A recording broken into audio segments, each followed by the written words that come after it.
Now, Keiko, you said you lived in America. Yeah, How long did you live in America for? I lived there for 5 years. 5. That's a long time. What was it like when you came back to Japan? It was quite difficult because I look Japanese and obviously I am Japanese, but I act a little bit different from other people and the way I wanted to mingle with my friends was a bit different from how the Japanese people mingle with their friends. For example, there's no hugs between friends. Those little things in daily life kind of shocked me a little bit. Or, even in university, I have heard about this before, but in universities, people go to bathroom together. They always think about in a group, okay, what should we do? Should we eat lunch? Should we go to the bathroom? Should we, do this after school? It's kind of always in a group. That's in Japan or in the US? In Japan. Yeah, is what I felt. Wow. So it was hard because everybody was always together all the time. Like you could not be an individual or? It was hard because I think in the States you are expected to have your own opinions, whereas in Japan it's important to have harmony with other people and so you don't usually say, okay, this is what I want to do. Do you guys want to come with me or not? It does not work like that. You say, okay, what do you want to do? You ask other people first and people ask each other, okay, what do you want?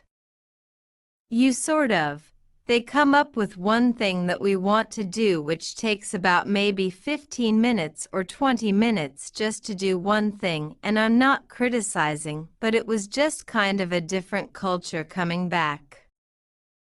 And then, now I have kind of got used to that culture now and I think it's kind of one of the good things about Japanese cultures and Japanese people because they really do respect other people's opinions, even with friends.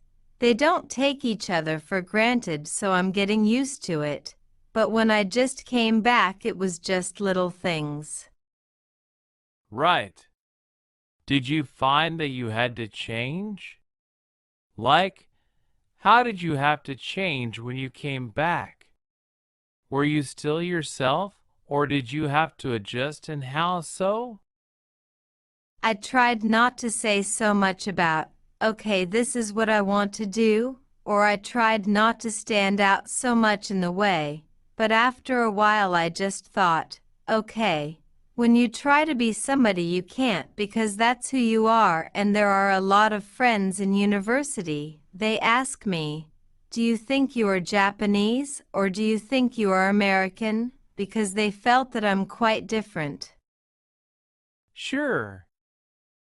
And I used to say, well, I'm Japanese, but I grew up in the States and I used to explain that, but then at the end, I thought, okay, well, I can't be Japanese and I can't be American. I'm just myself, so that is a kind of attitude that I took I think from, in the later years in university and I just try not to really change or try to adapt.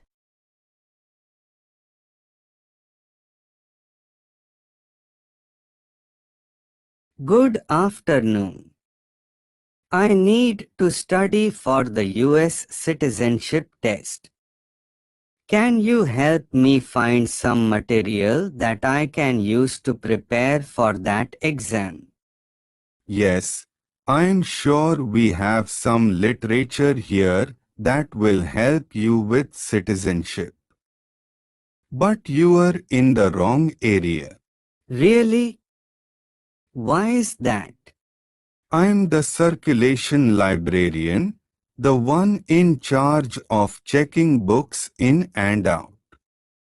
You need to speak to the reference librarian. She's the one who actually helps people locate information. Her desk is on the second floor, near the top of that staircase over there. Thanks. I will go speak to her.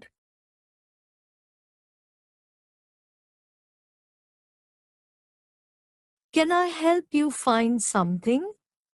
Yes.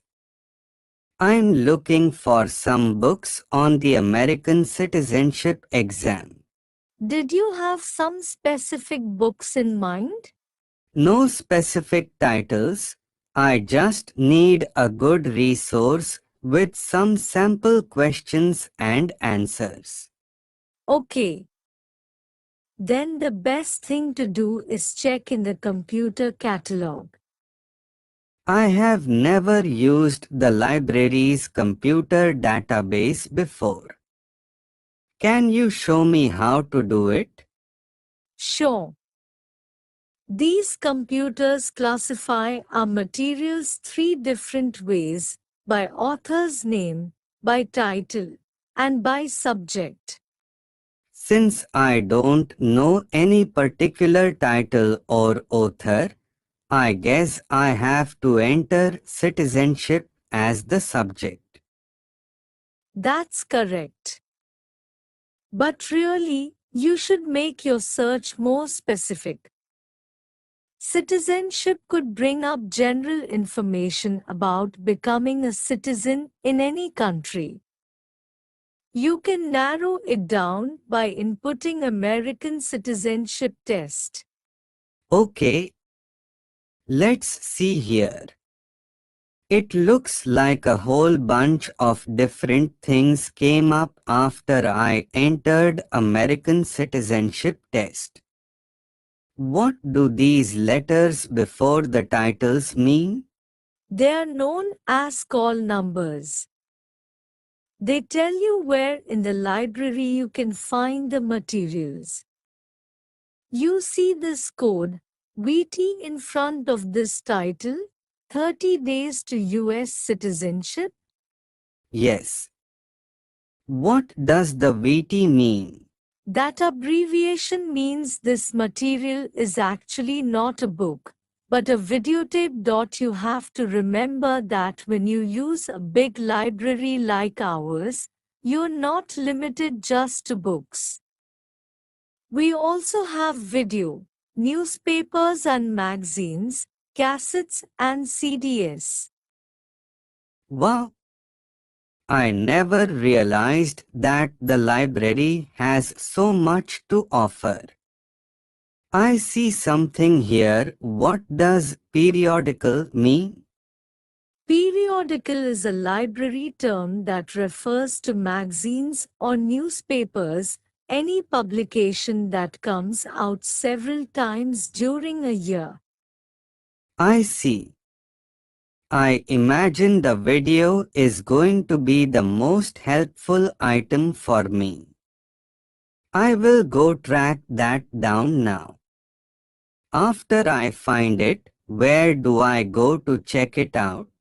You have to go back to the circulation desk where you came in.